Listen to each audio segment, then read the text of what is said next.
ready.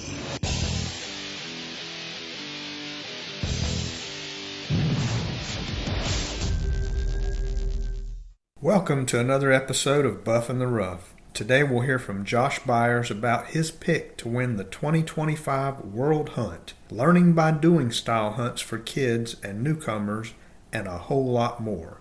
Help me welcome Josh to the program.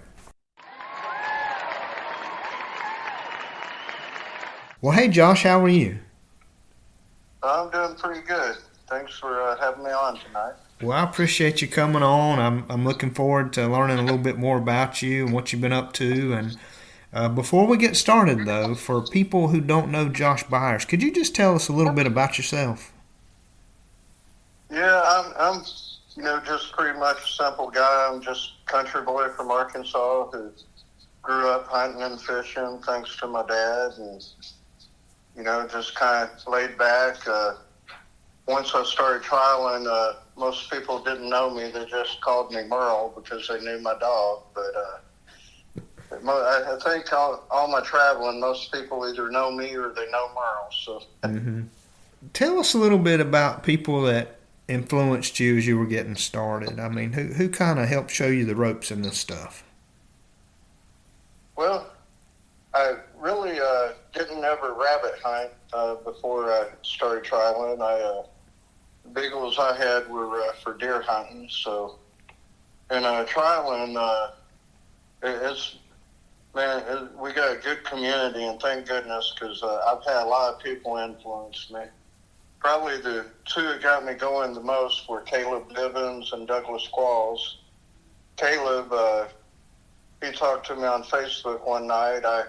My daughter had got me Merle, and I had no idea what GRCH or any of that stuff meant. And he told me, and we got going through his pedigree, and by the time I got done with him, I walked in, I told my wife, I said, you know what, I think I'm supposed to trial this dog. So I don't know whether I should thank Caleb or not after the tens of thousands I've spent since then. Well, Josh, tell us a little bit about what part of the country you're in, and maybe describe the hunting conditions where you live, and what kind of dog does it take to be successful there? Well, I'm in northern Missouri, northern, and it's a lot flatter than down south where most of the clubs are. But we got a ton of briars. It's real thick. And you need a dog, there's plenty of rabbits, but you need a dog that's got, a high motor that's going to get out, get in the brush, not be afraid of it.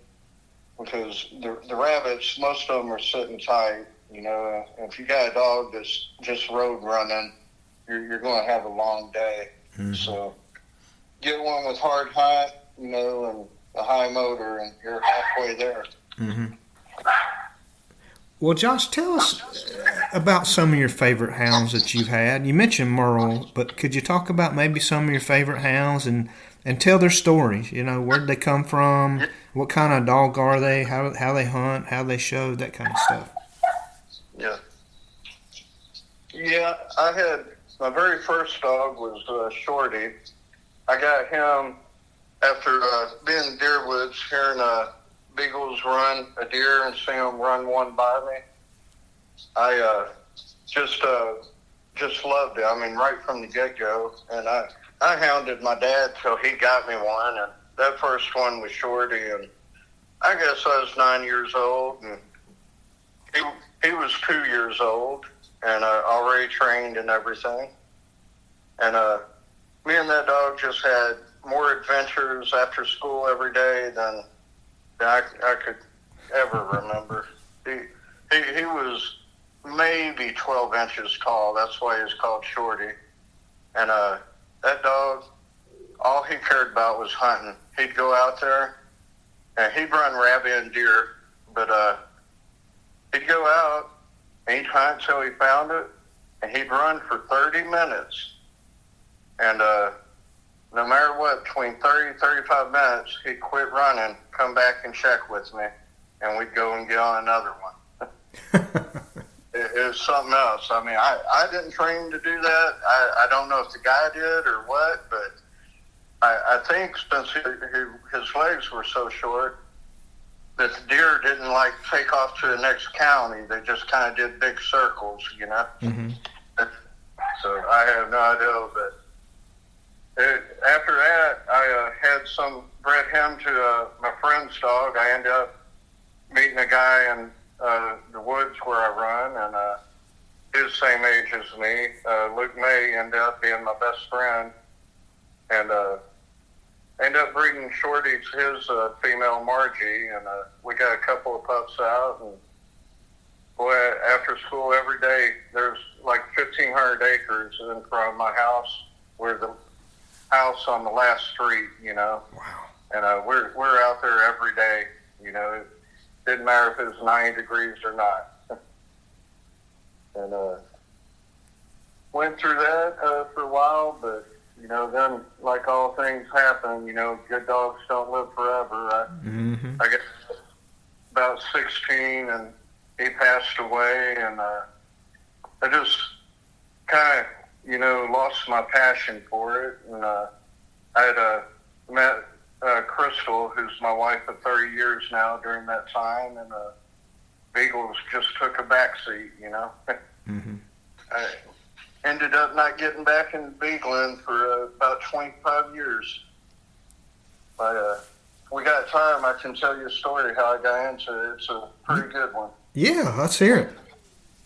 All right. Well, like I said, I'd met my wife and had lost the passion when I lost Shorty. Well, things got serious between me and her, and her parents ended up moving to St. Louis.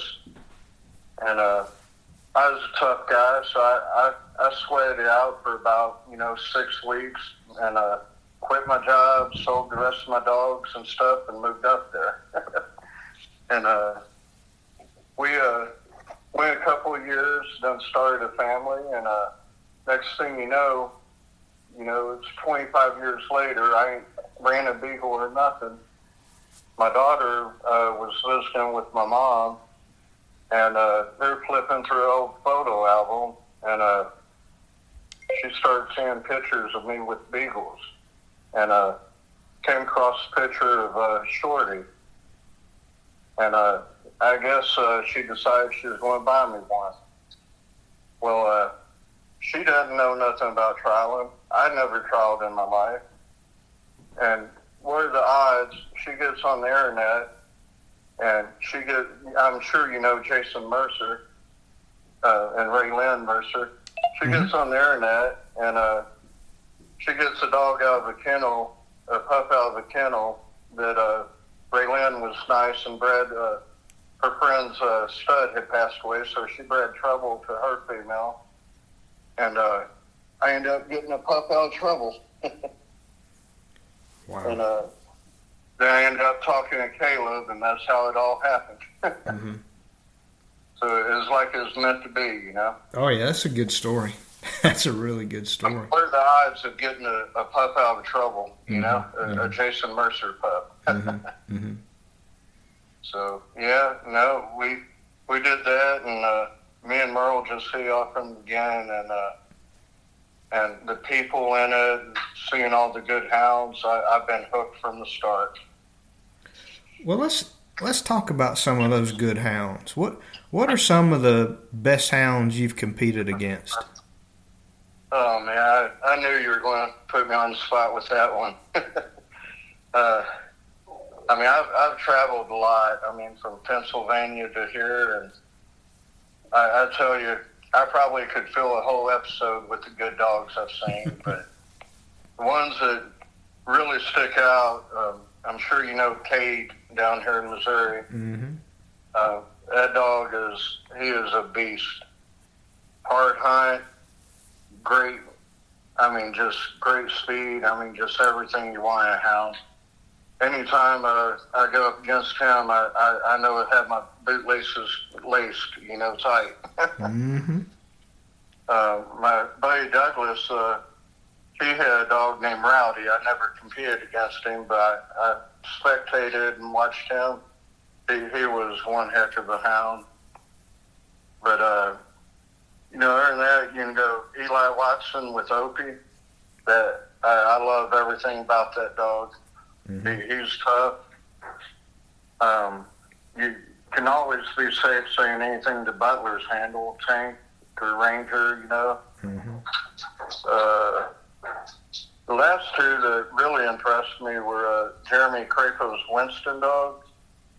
He was real good. When Patsy was a pup, 13, 15 months old, we got on a cast, and boy, they traded licks for the whole hour. Mm-hmm. It was something else.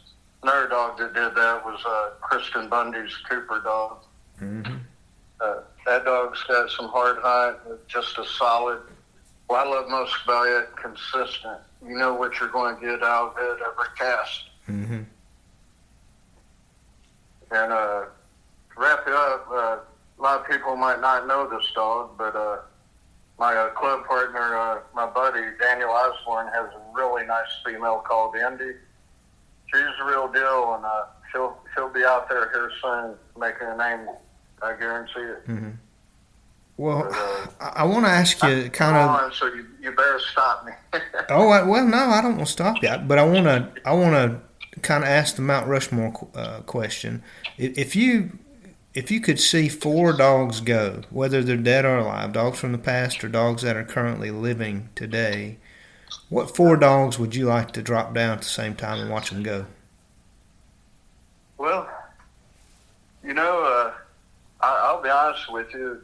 I think I've been on several Dreamcasts already, but if I had to build one where I could control it, I've never got a chance to run against Jacob Coon's Soul Collector, or I'm getting brain freeze. Mongo. I've never got to run against either one of them, so I'd put those 2 in it. Prince of Elliott. Always hear stories about how that dog could run. I'd love to see it and would love to sing it in person. And of course, I'd have to put No One's Patsy in there. All right.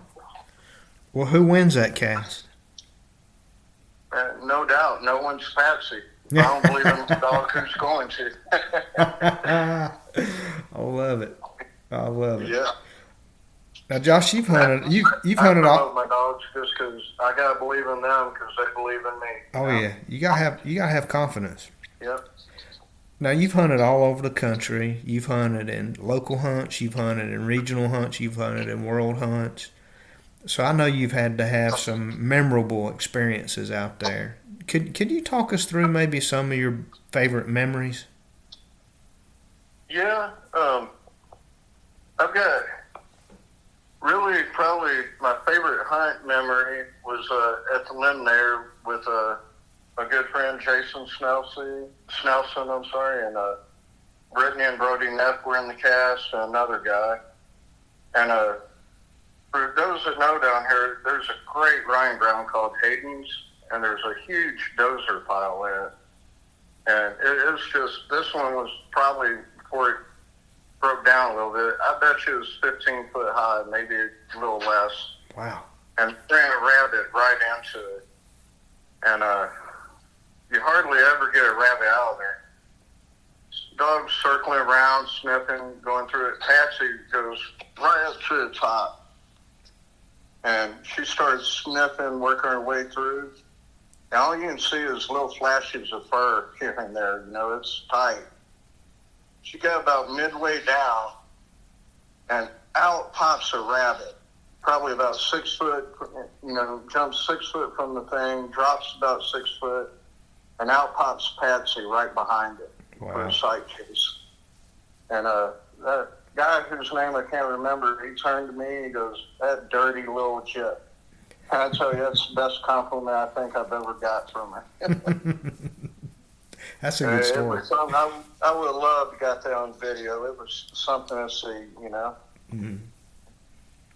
Well, if you do this long enough, crazy things happen. Tell us about the craziest thing you've ever seen while you've been out. Probably the craziest thing, it was my very first time up there in Michigan with the Butlers, and we dogs were all struck in, and they had circled the rabbit, and we're ready to call a line. And there's a little limb across the road, and directly in front of that limb, out comes a rabbit. And we were all looking at it. We go, "There's a line." Rabbit starts to mosey across the path. Another rabbit comes out exactly behind it. The exact same spot following a road. Mm. Dogs are getting closer. A third rabbit pops out. Yeah, that's what it sounded like. They're getting closer, and a third rabbit pops out the exact same spot. So they're like three going across the road. Here comes Merle, scores first line, and dogs go across. And I think we end up with at least a two-way split, you know. Mm-hmm. But it was something to see. I tell you, the biggest problem about it, though, to this day, I can't explain to Merle why he didn't score 300 points on that line. That's a good one.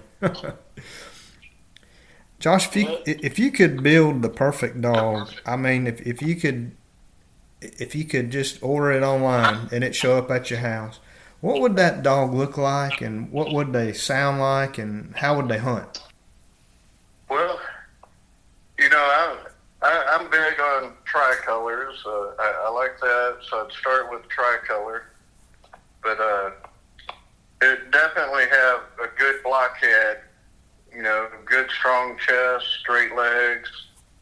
I like a little bit, I don't know if I'm explaining it right, but I like a little bit of a longer beagle. Yeah. I just think they run harder. I think they just do better hunting-wise. That could be just me. Mm-hmm. I'd want a deep ball mouth that you just could listen to all day, especially a good hollow where it echoes a little bit. Mm-hmm. Two things are probably the most important to me is an honest mouth. I can't stand a lying dog. I mean, mm-hmm. I'll put up with a lot of things, but, a dog that opens too early or, any of that, can't stand it. Horse brains, that'd be important. I'd want it to have good hunt. I'd want it to, hunt-wise, have all them qualities. I'd want it to be able, to make it deep at Power 5 hunts like Nationals, NHBA days, mm-hmm. Westland. I'd want it to be able to dominate any state, any condition, any terrain. That would be my ideal hound. Sounds like a good one. It really does. Oh, shoot. I think I just described Merle. Yeah. I threw all them things in there. I threw in. I was being smart. He, a lot of people don't know, he finished second in the Western Limb there. Oh. He lost to some no-name dog called Kate by 15 points. In competition, I mean, there has to be rivalries and things that you've experienced over the years. Is there anybody you like to beat just a little bit better, a little bit more than anybody else? Yes, but not because I like to beat them. My buddy Jason Snelson, mm-hmm. I love when I beat him for two reasons. One, he gets intense, he's into it.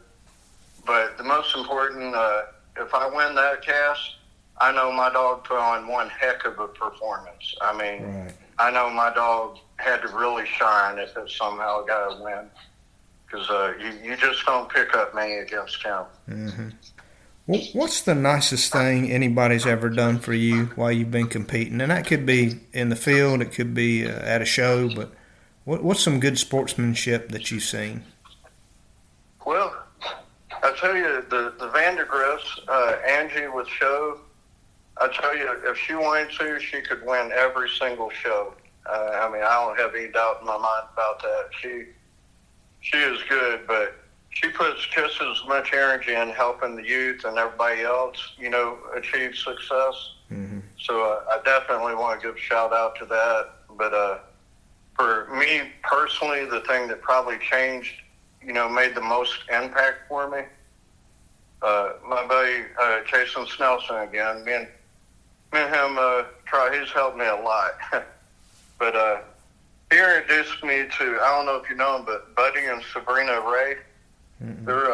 They're more into coons, but they're into showing dogs, and they are the real deal with it. I was the worst handler at showing a dog that you could ever see.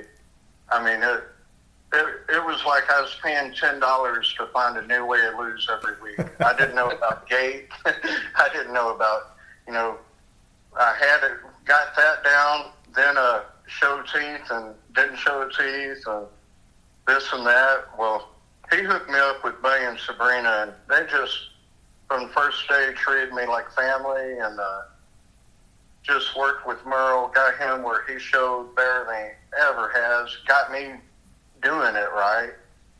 And within a month of doing that, he won the PKC World Show Champion.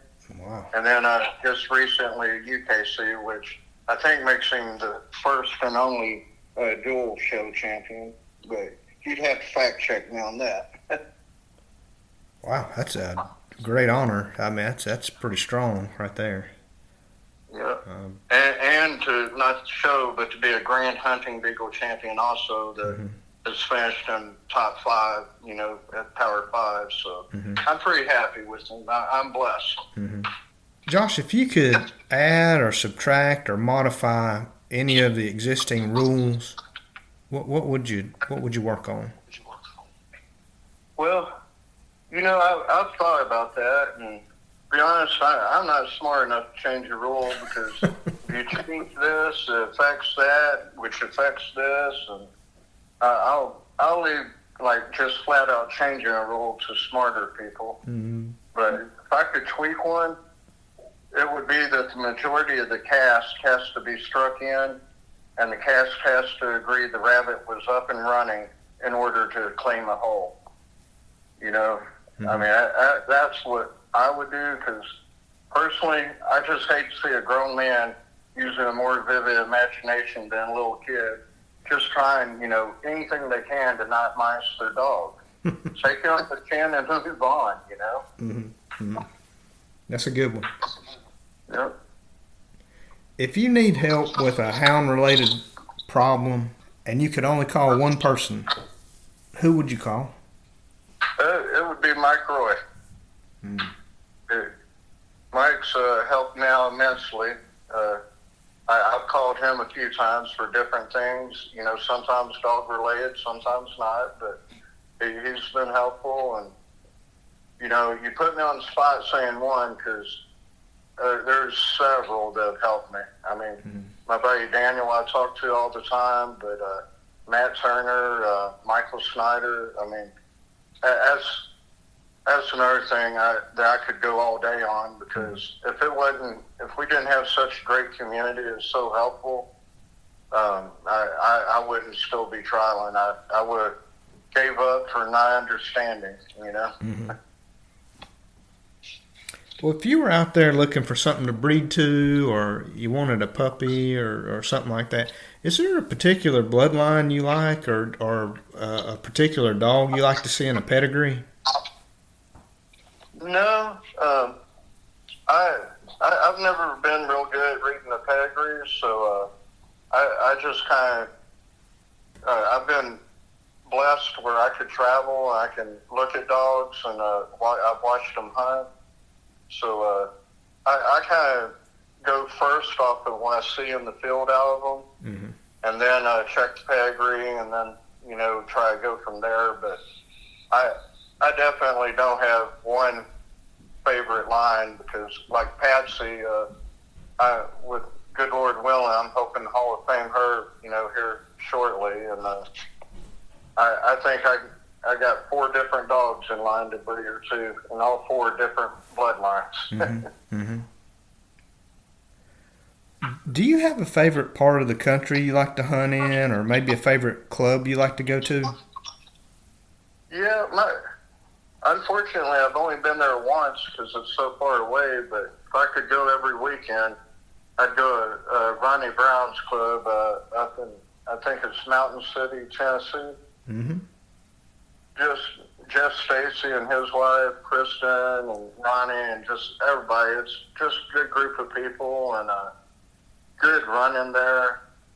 And Christmas Tree Farm, that was, that was a unique experience because running, West Virginia, yeah, it's a little hillier or mountainier, whatever, Mm-hmm. this and that. But I would say a Christmas Tree Farm was by far the biggest difference in terrain. And I had no idea how Patsy would do. And she ended up getting lucky. And she got first strikes and did well. Good. Yeah, that's a good club and good group of guys up there. I love going up there too. So what are the big challenges for future hunters? Well, for future, I think it's two. It's kind of a combination. It's the biggest challenge is we're losing ground. Finding places to run. Seems like every time I go to a club, I hear how they lost this spot or lost this spot. Mm-hmm. To exacerbate that problem, some of the people that do have spots are unfortunately ones that shouldn't have the card, so it's kind of like a double whammy, Mm-hmm. But you got to have spots, so I understand. You've been all over the country. You've hunted with a lot of good people and good dogs. Who has the baddest dog out there right now? The one that if I had to go to Vegas right now and put all my money on one dog to win the world hunt this year, who's got that dog? Ooh. Boy, that's a tough one. Especially how it's been, like ones you didn't necessarily see coming. Mm-hmm.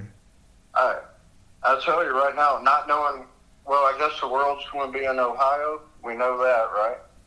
Right. So basing that on terrain, based off of it being Ohio, if I could only bet one dog, I'm betting Eli's Okie Blue Pasture. Yeah, good choice. Yeah, that dog, he just finds a way. Now, I say that, no disrespect to Brian Hutton. I've never seen Big Bad Bailey run, but she'd probably be a bad second choice. Mm-hmm. Mm-hmm. Josh, if you could give people advice that are thinking about getting into beagling, just getting into it in general, but maybe getting into the competition side too, what kind of advice would you give to newcomers? Well, I tell them take it slow and take a deep breath and be grateful because really you're joining what I think is one of the best communities, hands down, out there. Don't be afraid to lean on people, ask questions. You'll be surprised how much people are just willing to help and try to steer you right. And just enjoy every step because, it's a journey with you and your hound, and these are memories that you're making for the rest of your life, Mm-hmm. So just try to appreciate it and don't ever lose sight of the fact you're doing this for fun. If it gets where it's a job and just about winning, you'll just suck all the fun out of it. Mm-hmm. Just unhook unleash the hound and sit back and watch him work, And Josh, here's another question as we start to wrap up because I want to be good with your time.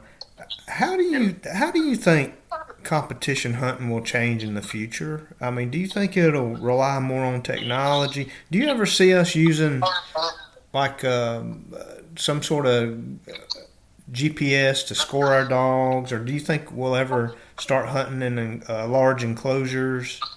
Do you think there'll be any changes in the future? Do you think we'll just kind of keep doing what we're doing? No, I think there'll be some changes, but I don't think we'll necessarily run enclosures.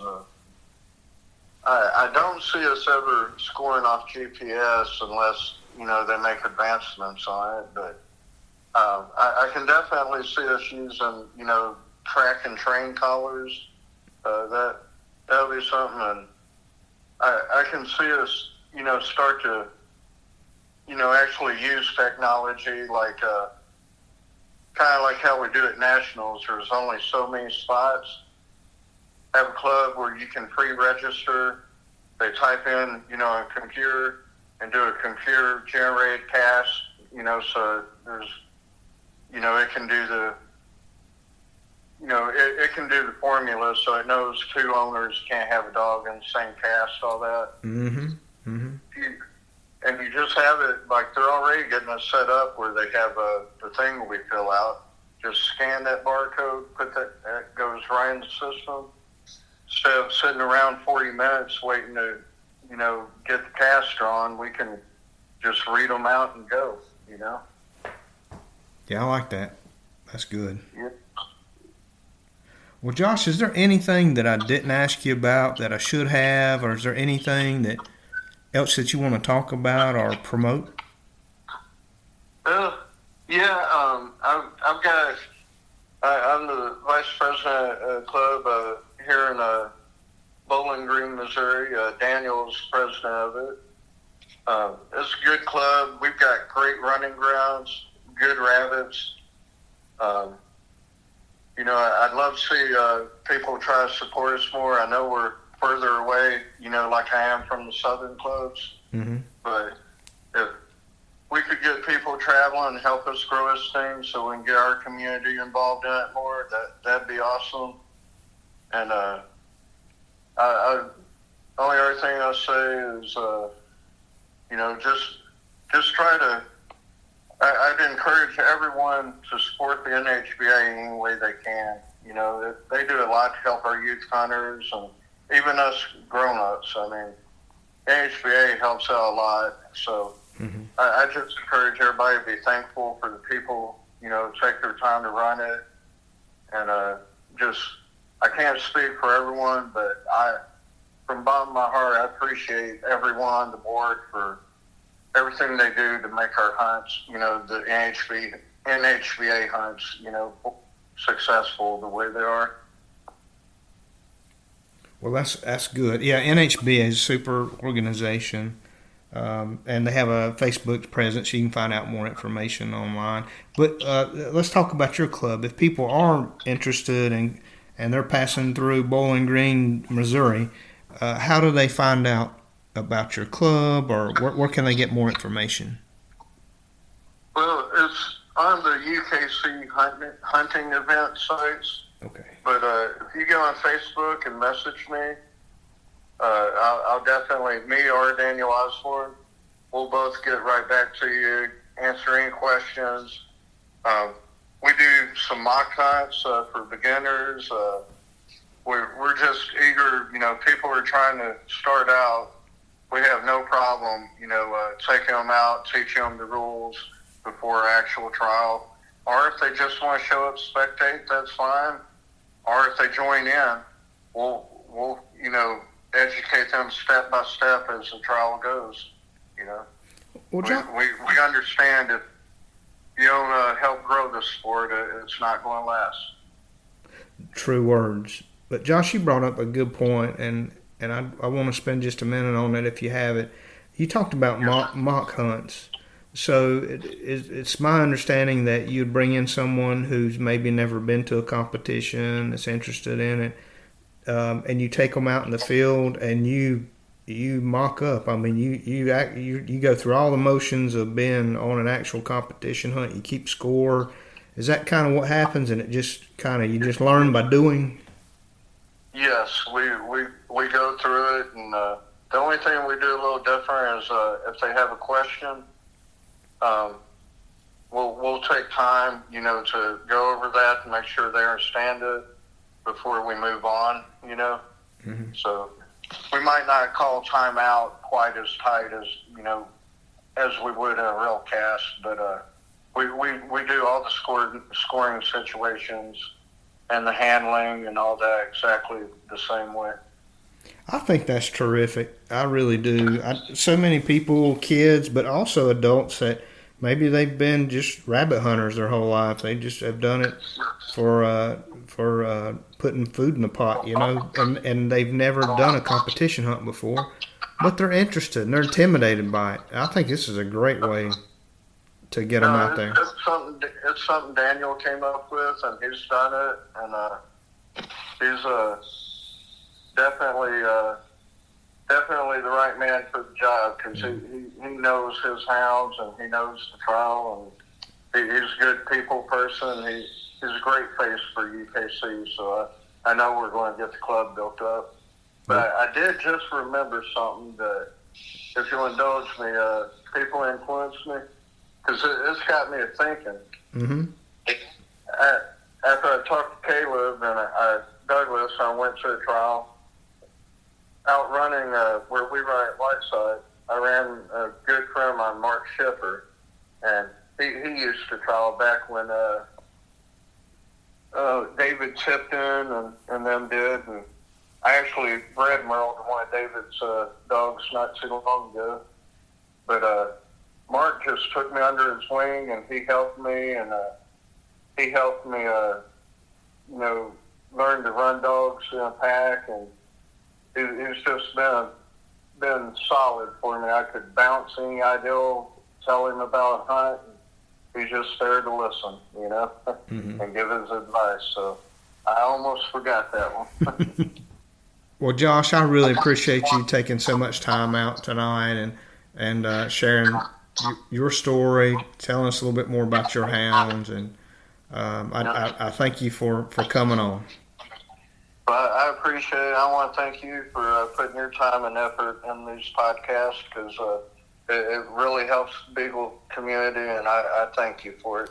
Well, thank you so much. I really appreciate it, Josh. Thank you for listening to Buff in the Rough, and remember to like and subscribe if you want to be notified when we have new content available. And please send comments and suggestions to buffintherough@gmail.com.